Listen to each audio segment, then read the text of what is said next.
कभी न कभी इस द्विविधा में फंसे हैं, तो आज की यह वीडियो आपके लिए बनी है। आज हम जानेंगे कि शब्दों का हमारे जीवन में कितना बड़ा किरदार है और क्या वो सच में हमारे जीवन का रंग रूप बदल सकते हैं या नहीं।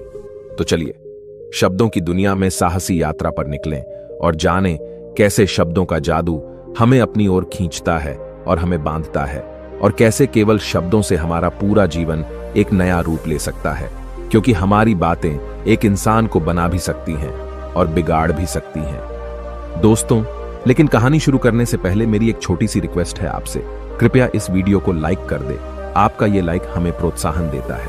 तो चलिए आज हम यही बातें एक कहानी के माध्यम से समझते हैं। दोस्तों, एक नगर में एक महान बौद्ध भिक्षु रहा करते थे। वह बहुत ज्ञानी थे और बहुत ही शांत स्वभाव के थे, और उनकी यह बात ही उनकी विशेषता भी थी। एक बार की बात है, बौद्ध भिक्षु नगर वासियों को उपदेश दे रहे थे। बौद्ध भिक्षु कह रहे थे कि शब्दों में जीवन बदलने की शक्ति होती है। अपने शब्दों से जीवन बदलो। हम जो भी शब्द अपने लिए या दूसरों के लिए कहते हैं या जो भी बातें करते हैं, उस पे हमें ध्यान देना चाहिए। इतना कहकर बौद्ध भिक्षु ने अपना उपदेश समाप्त किया और वहां से चले गए। एक दिन वह बौद्ध भिक्षु एक मार्ग से होकर गुजर रहे थे। उसी मार्ग से एक युवक होकर गुजर रहा था। उस युवक ने जब उन बौद्ध भिक्षु को देखा तो वह जोर जोर से हंसने लगा और कहने लगा, अरे साधु महाराज, आप तो ढोंगी है। आपके उपदेशों में यह कहने से कि शब्दों में बड़ी ताकत है, आपकी बात सत्य नहीं हो जाएगी। ये सब सिर्फ बातें हैं। भला ऐसे कैसे हो सकता है कि शब्दों से हमारा जीवन बदल सकता है। उस युवक की सारी बातें उन भिक्षुओं ने ध्यानपूर्वक सुनी, और उसके बाद वह मुस्कुराते हुए उस युवक से कहते हैं, बेटा, नाद से ही तो यह दुनिया प्रकट हुई है, और अच्छे शब्दों के पीछे भी नाद ही होता है जो पूरा जीवन बदल देता है। वह बौद्ध भिक्षु उस युवक से कहते हैं, देखो, मैं तुम्हें अपने अनुभव से बता रहा हूं, लेकिन फिर भी तुम्हें यकीन न हो तो तुम इसे खुद आजमा कर देख सकते हो। उन बौद्ध भिक्षु की यह बात सुनकर युवक थोड़ा सा गंभीर हो गया। उसने काफी देर सोच विचार किया और उसके बाद उन बौद्ध भिक्षु से कहता है, हे गुरुवर, अगर ऐसी बात है तो आप मेरे साथ चलिए। मेरा छोटा भाई है जिसकी उम्र करीब 25 वर्ष है और उसे न जाने क्या हुआ है। वह करीब 3 वर्षों से कुछ भी नहीं करता, बस लेटा रहता है। दिन भर वो कुछ न कुछ सोचता रहता है। उसकी यह हालत देखकर हम सब बहुत परेशान हैं। माता पिता भी बहुत चिंतित रहते हैं। हम सब ने कई तरीके अपनाए, कई योजनाएं अपनाई, लेकिन कुछ भी काम नहीं आया। हमने कई बार उससे बात करने तक की कोशिश की, लेकिन वह हमसे कुछ भी नहीं कहता। परिवार का हर एक सदस्य पूरी तरह से थक चुका है, हार चुका है। आखिर वह क्या करना चाहता है, किसी को कुछ नहीं पता। तो हमारे शब्दों से उसका जीवन क्यों नहीं बदला? और जैसा कि आप कह रहे हैं कि शब्द सचमुच जीवन बदल सकते हैं, तो क्या आप मेरी मदद करेंगे? इस पर बौद्ध भिक्षु मुस्कुराते हुए उस युवक के साथ चल पड़ते हैं। वह युवक उन बौद्ध भिक्षु को एक खेत में ले जाता है और अपने भाई की तरफ इशारा करके कहता है, हे गुरुवर, यही मेरा भाई है जो पूरे गांव में आलस और मक्कारी के लिए मशहूर है। आप कहते हैं कि शब्दों में वह शक्ति है जो हमारा जीवन बदल सकती है। तो क्या आपके शब्द इसका जीवन बदल सकते हैं? अगर यह सत्य है तो आप इसका जीवन बदल कर दिखाएं। उन बौद्ध भिक्षुओं ने उस युवक के भाई को ध्यानपूर्वक देखा। वह एक पेड़ की छांव में आराम से सो रहा था। जब बौद्ध भिक्षु उस युवक के भाई के पास पहुंचे और आराम से उसके सर पर हाथ फिराते हुए कहते हैं, उठो बेटा, बहुत देर हो चुकी है। यह सोने का समय नहीं, यह तो जागने का समय है। उन बौद्ध भिक्षुओं की आवाज सुनकर वह लड़का थोड़ा सा अचरज में पड़ गया। आखिर कौन है जो मुझे इतने प्यार से जगा रहा है? वरना सभी गांव वाले तो मुझे आलसी और मक्कार ही कहते हैं। आखिर कौन है जो मुझे इतना अपनापन दिखा रहा है? उसने आंखें खोली और आंखें मलते हुए उसने पूछा, हे गुरुवर, आप कौन हैं और यहां क्यों आए हैं? इस पर बौद्ध भिक्षु उस युवक से कहते हैं, बेटा, यह प्रश्न तो मैं तुमसे करना चाहता हूं। तुम कौन हो, यही तो तुम्हें जानने की आवश्यकता है।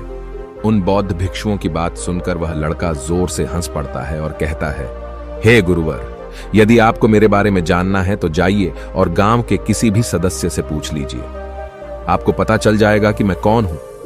आपसे हर कोई यही कहेगा कि वह तो आलसी है, मक्कार है, तरह तरह के ताने सुनाएंगे, तरह तरह की बातें कहेंगे। इससे आपको यह जरूर यकीन हो जाएगा और आपको यह पता भी चल जाएगा कि मैं कौन हूं।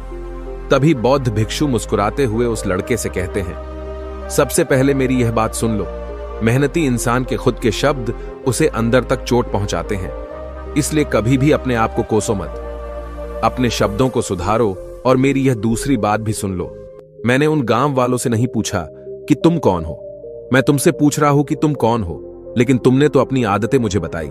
आलस तुम्हारी पहचान नहीं, तुम्हारी आदत हो सकती है, और इंसान नहीं, उनकी आदतें खराब होती हैं। इसलिए बेटा तुम आलसी और मक्कार नहीं हो, यह तो तुम्हारी आदत है। बस इतनी सी बात है जो गांव वाले नहीं समझ सकते। ये सारी बातें सुनकर वो लड़का थोड़ा सा आश्चर्यचकित रह गया, क्योंकि गांव वाले हमेशा उसे मक्कार, आलसी और तरह तरह के ताने ही सुनाया करते थे।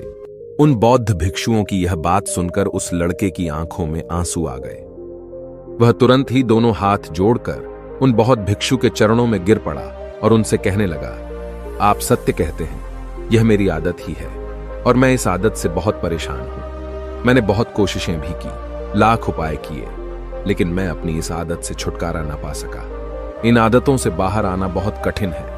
मैंने कई बार आलस छोड़ने का प्रयास तक किया, पूरी कोशिश भी की, लेकिन कोई लाभ नहीं हुआ। मैं जब भी कोई कार्य करने की कोशिश करता हूं तो पता नहीं क्यों मेरा मन कहीं और भागने लगता है। मेरा दिमाग किसी और दिशा में काम करने लगता है और मैं उस काम पर ध्यान ही नहीं दे पाता। मैं क्या करूं, कैसे करूं, मुझे कुछ भी समझ नहीं आता। जब भी मैं किताबें पढ़ने की कोशिश करता हूं तो मुझे नींद आने लगती है। मन में एक अजीब सा दर्द महसूस होता है। ऐसा लगता है कि मेरा जीवन यूं ही व्यर्थ जा रहा है, और जब मैं इस दर्द को बर्दाश्त नहीं कर पाता तो मैं सो जाता हूं, ताकि जब मैं उठूं तो मुझे दर्द न महसूस हो। और अब तो मुझे यह भी यकीन हो चुका है कि मैं इन आदतों से नहीं निकल सकता। ये आदतें मुझे नहीं छोड़ने वाली। इस पर बौद्ध भिक्षु उस लड़के से कहते हैं, बेटा, यदि तुम इस आलस की आदत को छोड़ना चाहते हो तो मैं तुम्हें एक सही उपाय बता सकता हूं, लेकिन उसके लिए तुम्हें कल सुबह मुझे मिलना होगा, तभी वह तरीका मैं तुम्हें बताऊंगा। यदि तुम उस तरीके को सीखना चाहते हो तो कल सुबह मेरे पास चले आना। इतना कहकर बौद्ध भिक्षु वहां से चले गए। लेकिन उन बौद्ध भिक्षु की सारी बातें उस लड़के के कानों में गूंज रही थी। वह यह समझ नहीं पा रहा था कि आखिर वह बौद्ध भिक्षु उसे कौन सा मार्ग दिखाने वाले हैं। वह ऐसा कौन सा उपाय बता देंगे जिससे उसके जीवन से आलस्य हमेशा हमेशा के लिए खत्म हो जाएगा। देखते ही देखते रात हो गई। रात भर वह अपने बिस्तर पर करवट लेता रहा और उन बौद्ध भिक्षु की बातों के बारे में सोचता रहा। इसी प्रकार देखते ही देखते सुबह हो गई और वह लड़का उन बौद्ध भिक्षुओं के पास जा पहुंचा। वह लड़का उन बौद्ध भिक्षु को प्रणाम करता है और कहता है, गुरुवर, जैसा कि आपने कहा था, लीजिए मैं आ गया। अब मुझे वह मार्ग बता दीजिए जिसे मैं अपने जीवन से इस आलस्य को निकाल सकता हूं। तभी बौद्ध भिक्षु उस लड़के से कहते हैं, बेटा, जब भी तुम्हारा मन दुविधा में हो, तुम निर्णय न ले पा रहे हो और तुम्हारे मन में तरह तरह के प्रश्न उठ रहे हो कि मैं क्या करूं, कैसे करूं, इस कार्य को पूर्ण कैसे करूं, यह सब कैसे होगा, तब तुम वास्तविकता में अपने अतीत से सोच रहे हो कि पिछली बार तुम्हारे ऐसा करने पर क्या हुआ, या अतीत में तुमसे लोगों ने क्या कहा था। तो आज से कभी भी अपने अतीत से नहीं, बल्कि भविष्य से सोचो। इस पर लड़का कहता है, भविष्य से? वह भला कैसे? तभी बौद्ध भिक्षु उस लड़के से कहते हैं, मान लो कि तुम्हें आज किसी भी चीज की कमी नहीं है। तुम्हारे पास वो हर चीज है जो तुम चाहते हो, वह सारी सुख सुविधाएं हैं। तो अब बताओ, तुम अपना जीवन कैसे व्यतीत करना चाहोगी? उन बौद्ध भिक्षु की यह बात सुनकर वह लड़का कुछ देर के लिए सोच में पड़ गया, क्योंकि आज तक उसने सभी गांव वालों के केवल ताने ही सुने थे।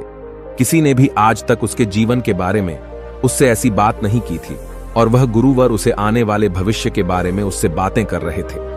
उन बौद्ध भिक्षु की यह बात सुनकर वह लड़का खुद से प्रश्न करने लग गया कि अगर मेरे पास सब कुछ होगा, धन की कोई कमी नहीं होगी और सारी सुख सुविधाएं होंगी, तो मैं अपना जीवन कैसे व्यतीत करूंगा?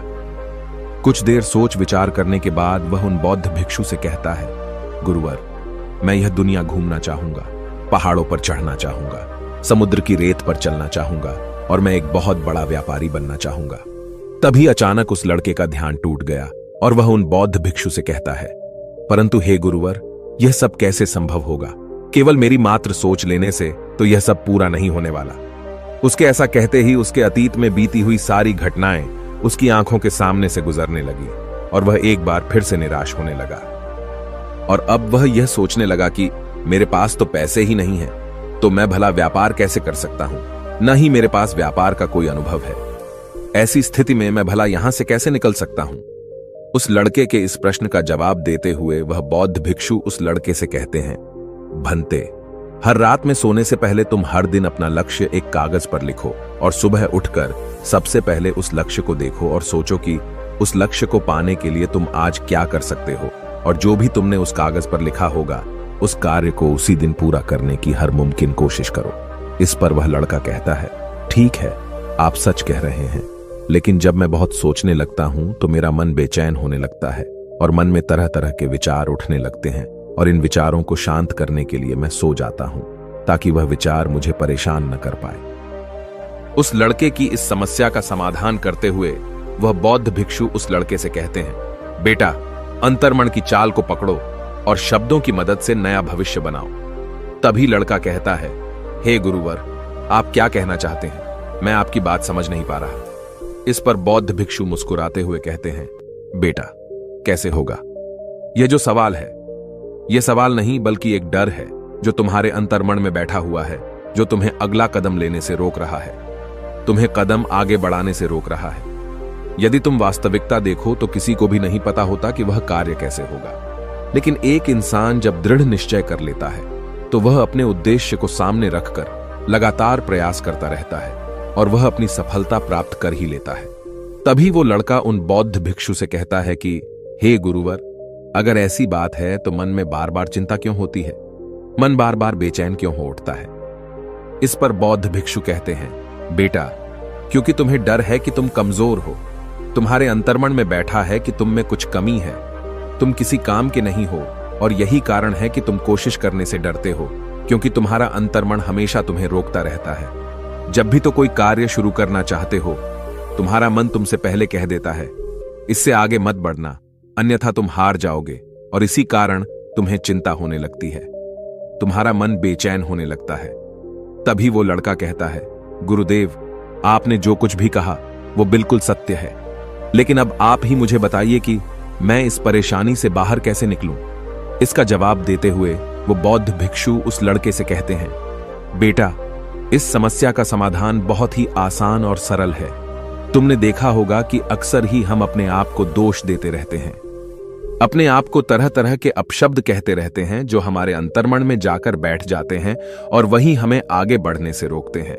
और इन शब्दों का हम पर बहुत गहरा प्रभाव भी पड़ता है, क्योंकि जैसा हम खुद से कहते हैं, जैसा हम पूरी भावनाओं के साथ सोचते हैं, हम वैसा ही बनते चले जाते हैं। इसलिए यदि तुम खुद को बदलना चाहते हो तो कि तुम भी काबिल बन सको, तो तुम्हें अपने अंतर्मन को नए संदेश देने की जरूरत है, जैसे कि मेरे शरीर का हर एक कण, हर एक हिस्सा, हर एक विचार शांति और ऊर्जा से भरा हुआ है। मैं दृढ़ संकल्प और आत्मविश्वास के साथ हर दिन के लक्ष्यों को पूरा करता हूं। मैं अपने कमजोरी को अभ्यास में बदलता हूं, चिंता को ध्यान में बदलता हूं। मैं उत्साह और ऊर्जा से भरा हुआ हूं, लगातार अपने लक्ष्यों पर काम करता हूं। ऐसे शब्द जब तुम खुद से कहोगे तो तुम शक्तिशाली महसूस करने लगोगे और तुम्हारी सारी चिंताएं खत्म होने लगेंगी, क्योंकि यही शब्दों की ताकत है। वह तुम वही बना देंगे जो तुम खुद से कहोगे। तुम जितनी भावना के साथ यह वाक्य बोलते हो, उसे महसूस करते हो, उतनी ही भावनाओं से यह शब्द तुम पर असर करना शुरू कर देंगे। धीरे धीरे यह शब्द तुम्हारे मन और व्यक्तित्व की सोच का हिस्सा बन जाएंगे। लेकिन मेरी एक बात याद रखना कि तुम्हारा अंतर्मन इतनी आसानी से हार नहीं मानने वाला। जब तुम आगे बढ़ोगे तो मौका मिलते ही वह तुम्हें पीछे खींचेगा। तुम्हारे अतीत के बीते हुए सारे कड़वे अनुभव तुम्हें याद दिलाएगा, ताकि तुम डर जाओ और एक बार फिर से अपने लक्ष्य का पीछा करना छोड़ दो।